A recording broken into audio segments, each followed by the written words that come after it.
Hello friend, तो आपके सामने लेकर आ गए हैं यूपीपीएससी एई। ठीक है, एई का जो प्रीवियस ईयर पेपर था उसके जो जनरल हिंदी है, कौन सा जनरल हिंदी के जो 25 क्वेश्चन पेपर वन में आते हैं। पेपर वन, हालांकि ये प्रीलिम में भी ऐसे क्वेश्चंस आने की प्रोबेबिलिटी है, ठीक है, क्योंकि उसमें भी प्रीलिम में भी 25 क्वेश्चंस पूछे जाते हैं। तो वन बाय वन हम देखते जाते हैं कि ताकि हमें सब कुछ आइडिया मिल सके। ठीक है, समझ में आ रहा है। चलिए आ जाते हैं हम टॉपिक पे कि जैसे पहला क्वेश्चन बोला है, निम्नलिखित में से तद्भव शब्द कौन से हैं। तद्भव शब्द की बात किया है तो तद्भव शब्द यहाँ पर है मयंक। ठीक है, तद्भव शब्द क्या है, मयंक। तो ये चीजें थोड़ा सा अपने फटाफट नोट डाउन कर लेना है। चलिए नेक्स्ट क्वेश्चन पे आ जाते हैं। नेक्स्ट क्वेश्चन क्या बोला है, समाज शब्द में कौन सा प्रत्यय जोड़कर सामाजिक बनता है। सामाजिक, देखो समाज में इक जोड़ा है ना, तो देखिए डी वाला ऑप्शन आपका राइट हो जाता है। ठीक है, क्लियर हो रहा है। किसकी बात कर रहे हैं हम, यूपीपीएससी में सिविल इंजीनियरिंग का असिस्टेंट इंजीनियरिंग में, यूपीपीएससी एई बोल सकते हो, असिस्टेंट इंजीनियरिंग। ये कब पेपर हुआ था, 29 मई 2022 में हुआ था। कौन सा, 2021 यूपीपीएससी का। ठीक है, प्रीवियस ईयर का ही समझ सकते हो। तो समझ में आ गया, समाज में सब कौन सा प्रत्यय लगा रहता है तो सामाजिक बन जाता है इक। चलिए नेक्स्ट आ जाते हैं। आपके सामने क्या है दिया हुआ, क्या इनमें से मोर का पर्यायवाची क्या है, बता दीजिए, फटाफट बता दीजिए। ठीक है, कमेंट मेरे यहाँ पे बताने से पहले आपके कमेंट आ जाना चाहिए। तो क्या है मोर का पर्यायवाची, फटाफट बता देंगे कौन सा ऑप्शन होगा, कलापी। बहुत अच्छा, जिसने जिसने भी कमेंट किया उसके लिए बहुत अच्छी बात है। चलिए नेक्स्ट पे आ जाते हैं। बहुत ही सुंदर है, 4th नंबर का 25 क्वेश्चन हैं। कितने हैं टोटल, 25 क्वेश्चन हैं। ठीक है, टोटल 25 क्वेश्चन। अगर मैं इसकी बात करूं तो जब आप मेंस का पेपर देते हैं, मेंस का, तब ये इंटू 3 मल्टीपल कर दो तो 75 मार्क्स का हो जाता है। 75 मार्क्स का ये क्वेश्चन हो जाता है। क्वेश्चन मतलब ये 25 जो क्वेश्चन हैं। ठीक है, चलिए बात कर रहे थे कि निम्नलिखित वर्गों में चंद्रमा के पर्यायवाची शब्द बताइए। तो चंद्रमा के पर्यायवाची कौन सा है, हिमांशु, सुधांशु, सुधाकर। ये तीनों तो है ही हैं। देखो चांद भी बोलते हैं, हिमांशु बोलते हैं, अर्कजा नहीं बोलते हैं तो ये गलत हो जाता है। पारावार नहीं बोलते हैं, पद्माकर नहीं बोलते हैं, इस कारण से ये पहला वाला राइट हो जाता है। क्लियर, पहला वाला राइट हो जाता है। चलिए 5वां नंबर का क्वेश्चन की बात कर लेते हैं। 5th नंबर का क्वेश्चन क्या बोला, वह कौन सा मनुष्य है जिसने महाप्रतापी भोज का नाम न सुना हो, यह वाक्य है। देखो क्या बोला, वह कौन सा मनुष्य है जिसने महाप्रतापी भोज का नाम न सुना हो, यह वाक्य है। कौन सा है, थोड़ा सा समझिएगा।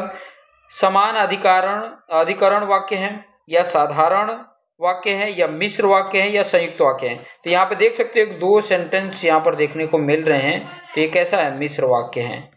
कैसा है वाक्य है, मिश्र वाक्य है। ठीक है, वह कौन सा मनुष्य है जिसने महाप्रतापी भोज का नाम ना सुना हो। ठीक है, क्लियर हो गया।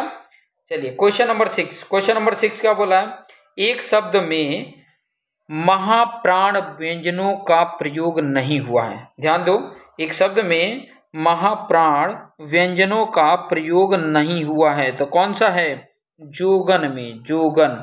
ये ऑप्शन राइट है, जोगन। ठीक है, देखिए ये एग्जाम जो है आपको अगर पास करना है तो कम से कम हिंदी के कम से कम आप 1000 से 1000 जितना क्वेश्चन की प्रैक्टिस करो, 1000 क्वेश्चन की प्रैक्टिस करो। ठीक है, प्रैक्टिस बहुत जरूरी है, क्वेश्चन की प्रैक्टिस करना बहुत जरूरी है।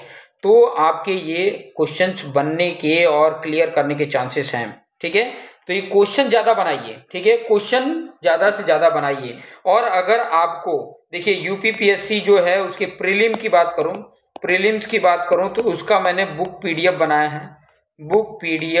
बनाया है। ठीक है, इसके प्रीलिम का, जिसमें आपका जनरल हिंदी है और जनरल नॉलेज भी है और इंजीनियरिंग एप्टीट्यूड भी है। इंजीनियरिंग एप्टीट्यूड में क्या है भाई, सभी डिपार्टमेंट का कॉमन सब्जेक्ट है, वो सभी डिपार्टमेंट का कॉमन सब्जेक्ट है। ठीक है, सभी डिपार्टमेंट का कॉमन वो सब्जेक्ट है। कई सारे टोटल 22 टॉपिक मिल के बना हुआ है और उसमें 1000 से ज्यादा क्वेश्चंस एमसीक्यू मिल जाएंगे, प्लस आपको मेन टॉपिक मिल जाएंगे। मेन टॉपिक के हिसाब से अगर आप चाहें तो अच्छे नोट्स भी बना सकते हैं और साथ साथ में एमसीक्यू के प्रैक्टिस भी कर सकते हैं। ये बुक जो पीडीएफ है वो मात्र मैंने 50 रुपये रखा है, ठीक है, मात्र 50 रुपये रखा है। आप मेरे जो व्हाट्सएप नंबर है इस पे आप कांटेक्ट कर सकते हैं, ठीक है, ये व्हाट्सएप नंबर है, उस पर कांटेक्ट करके आप ये प्रीलिम का जो पीडीएफ बुक है वो प्राप्त कर सकते हैं। नेक्स्ट 7 नंबर के क्वेश्चन पे हम फटाफट आ जाते हैं। पर्वत के ऊपर की समतल भूमि के लिए एक शब्द बताना है, कौन सा होगा? आदित्य का, ठीक है, ये याद रखते हैं। पर्वत के ऊपर की समतल भूमि को बोला जाता है आदित्य का, ठीक है, क्लियर। ये थोड़ा सा अपने अच्छे से ध्यान में प्रैक्टिस कर लेना है। नेक्स्ट 8 नंबर का क्वेश्चन है, पांडव शब्द में इनमें से प्रयुक्त प्रत्यय है, ध्यान देना, पांडव शब्द में प्रयुक्त प्रत्यय क्या है? अ है, अ जुड़ा हुआ है, ठीक है, व नहीं जुड़ा है। मैक्सिमम लोग व लगाएंगे इसीलिए गलती होगा, पांडव, ठीक है, ये थोड़ा सा ध्यान, अ राइट है, क्लियर। ऐसे जानबूझ के क्वेश्चन दिए जाते हैं कि मैक्सिमम मिस्टेक्स हो। इनमें से तत्सम और तद्भव का युग्म गलत है, यहाँ पे गलत की बात किया है, मतलब इसमें 4 में से 3 तो राइट होंगे, तत्सम और तद्भव का युग्म राइट होंगे, एक ही गलत होगा। और वो गलत मतलब इस क्वेश्चन का राइट कौन सा होगा? वो राइट आपका है ये वाला, प्रिय और प्रिया, ठीक है, प्रिय और प्रिया ये तत्सम और तद्भव का युग्म के लिए ये गलत है, बाकी सब सही है। जैसे चुल्लिया चूल्हा, सकुत्तु सत्तू, खरपर खपरा, ठीक है, ये सब तो राइट है, बाकी ये वाला गलत है युग्म, तो यही आपका राइट हो जाता है, क्वेश्चन के लिए राइट हो जाता है। 10 नंबर का क्वेश्चन में बोला निम्नलिखित में से शुद्ध वर्तनी वाला शब्द कौन सा है? अनुग्रहित, अग्रहित या अनुगृहित? अनुगृहित ये राइट है, ठीक है, ग्रहित नहीं है, अनुगृहित राइट है, ठीक है, बहुत बढ़िया। 11 नंबर का क्वेश्चन पे चलते हैं, फटाफट क्वेश्चन। अधोलिखित शब्द युग्मों में से कौन सा शुद्ध है? अधोलिखित शब्द है, ध्यान से समझिएगा, अधोलिखित शब्द में कौन सा शुद्ध है? तो देखिए, पति पत्नी, पति पत्नी, पति पत्नी, पति पत्नी। अभी इसमें से देखिए करेक्ट कौन सा है, शुद्ध कौन सा है? तो ये वाला राइट है, ठीक है, समझ में आ रहा है, क्लियर। पत्नी, पति पत्नी, कहीं ना कहीं किसी न किसी में आप देखोगे तो रॉन्ग हो जाएगा, ये वाला एक राइट है, शुद्ध है, ठीक है। नेक्स्ट जो है अनेकार्थी शब्द, अक्षर का इनमें से एक अर्थ नहीं है, अक्षर का एक अर्थ नहीं है, कौन सा नहीं है भाई? अंक नहीं होगा ना, बाकी तो वर्ण मोक्ष अविनाशी आ ही जाता है उसमें, क्लियर। चलिए आगे 30 नंबर के क्वेश्चन पे। 30 नंबर में क्या बोले? किस वर्ग की सभी ध्वनियां मूर्धन्य हैं? तो वो कौन सा आ जाता है? ट, ठ, ड, ढ, छ, ये सब क्या है? ट देखोगे, ट जीभ से दांत टच हो रहा है, ठीक है, ठ, ड, ढ, स, ये सारे कुछ देखोगे तो जीभ से दांत हो रहा है, तो मूर्धन्य ये ध्वनियां हैं, तो ए वाला ऑप्शन राइट है, क्लियर। 40 नंबर के क्वेश्चन पे आपके सामने और थोड़ा छोटा कर देते हैं कि ताकि पूरा क्लियर दिख सके। अर्थ का प्रयोग की दृष्टि से एक मुहावरा गलत है। अब गलत है, यहाँ पे ध्यान देना, गलत है, उसको अपने कारण। खाक छानना, दर दर भटकना, खाक छानना, दर दर भटकना, ये तो सही है, खाक से बोलते हो ना, खाक छान रहे हो मतलब दर दर भटक रहे हो। प्रयोग में राम ने पहले तो पढ़ाई नहीं की, अब नौकरी के लिए खाक छान रहा है, सही है प्रयोग तो, ठीक है।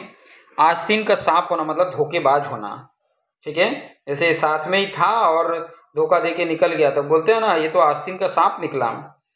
ओखली में सिर देना, जानबूझकर विपत्ति में फंसना, ये भी सही हो रहा है, मतलब ये वाला आपका राइट हो जाएगा, ये गलत है, इसके हिसाब से ये वाला हमारा क्या हो जाएगा? राइट हो जाएगा।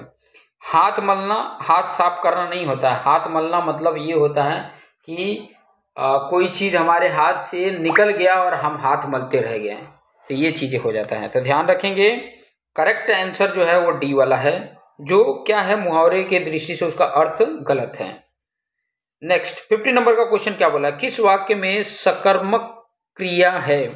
किस वाक्य में सकर्मक क्रिया है? तो क्या बोला, श्याम का खाता है, सांप सरकता है, सूरज निकलता है, गाय बैठती है। सकर्मक क्रिया कौन सा है? सूरज निकलता है। ठीक है, सूरज निकलता है, ये चीजें ध्यान में रखेंगे। ओके, नेक्स्ट चलते हैं।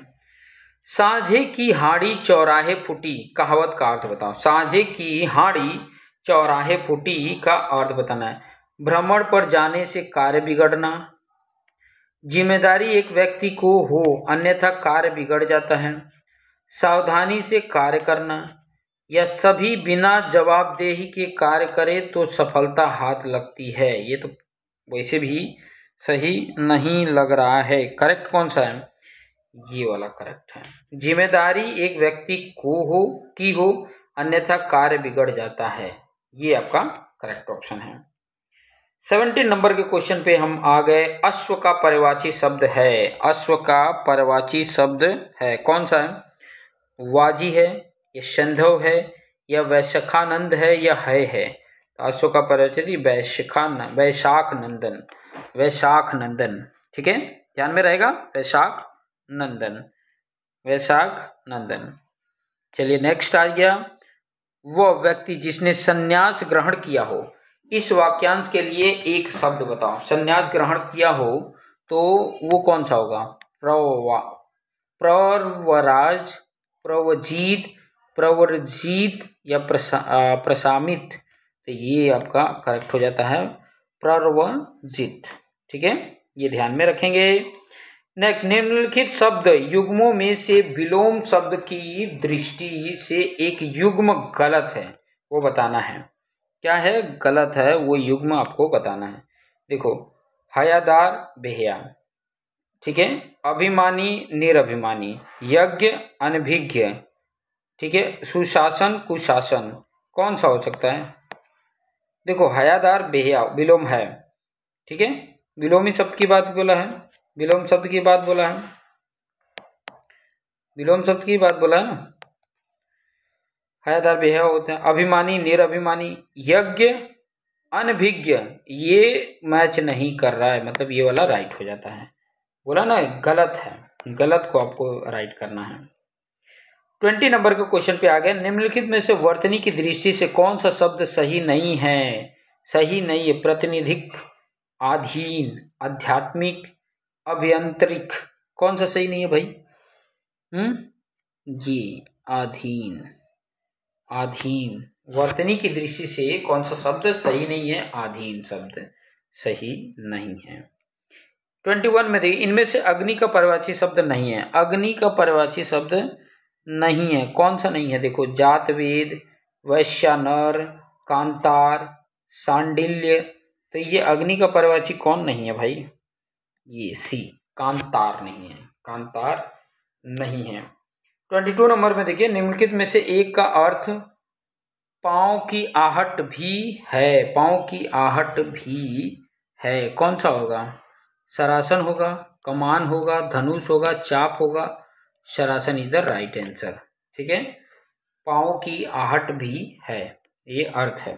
ठीक है, सरासन। क्लियर हो रहा?